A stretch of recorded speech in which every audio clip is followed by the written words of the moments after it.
Environment, ecology और ecosystem में क्या डिफरेंस होता है, इस पर्टिकुलर वीडियो में इसके बारे में समझेंगे बहुत ब्रीफली और ल्यूसिडली इसको समझेंगे। कभी भी आपको दिक्कत नहीं होगी। आपको कुछ चीज़ों को याद करने की ज़रूरत पड़ेगी। जैसे अगर हम बात करते हैं इन्वायरमेंट की, यानी कि पर्यावरण की, तो आपको ये बात याद में रखनी कि पर्यावरण का आशय है सराउंडिंग्स से। जो हम अपने आसपास देख रहे हैं वही पर्यावरण है, सिंपल।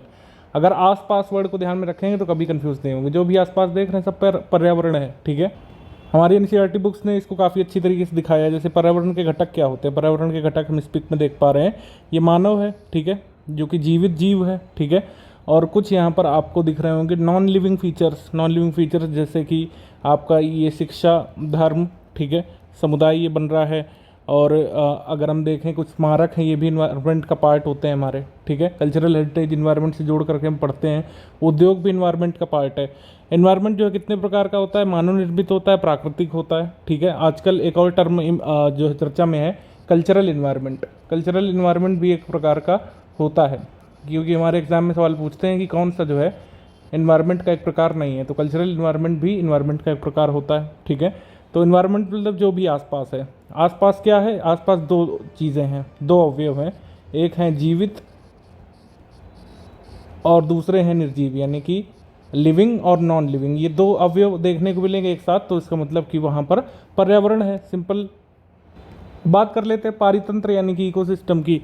तो दो अवयव हमने समझे थे, सजीव निर्जीव। सजीव निर्जीव अवयव जब एक दूसरे से इंटरैक्शन करते हैं, अन्योन्य क्रिया करते हैं, इंटरैक्शन, एक दूसरे से इंटरैक्ट होते हैं, तो वही सिस्टम बन जाता है आपका एक पारितंत्र, यानी कि इकोसिस्टम।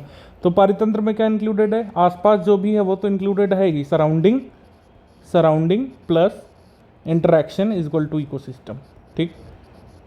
ये बहुत बेसिक सा था, हमसे बेसिक में नहीं सवाल देखने को मिलेगा।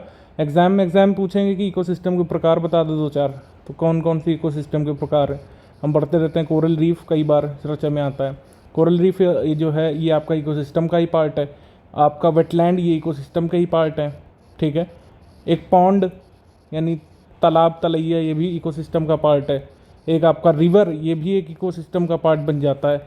हम पढ़ते हैं टुंड्रा, सवाना, ये भी सारे जो है इकोसिस्टम के पार्ट बन जाते हैं, ठीक है। तो ये हो गया आपका पारितंत्र। तो मतलब सराउंडिंग प्लस इंटरैक्शन, ठीक है, मतलब आसपास जो देख रहे हैं वो और जो कार्य प्रणाली चल रही है वो। डेफिनेशन दी हुई एनसीईआरटी बुक में, वह तंत्र जिसमें समस्त जीवधारी आपस में एक दूसरे के साथ पर्यावरण और उन भौतिक तथा रासायनिक कार्यों के साथ जो परस्पर क्रिया करते हैं उसको हम जो है बोलते हैं एनवायरनमेंट। ये सब ऊर्जा और पदार्थ के स्थानांतरण द्वारा संबद्ध है। तो मतलब कि एक पारितंत्र में आपको ऊर्जा का और पदार्थों का स्थानांतरण देखने को मिलता है, ठीक है। यानी कि यहाँ पर साइकिल ऑफ क्या होता है, cycle of energy as well as cycle of minerals, ठीक है।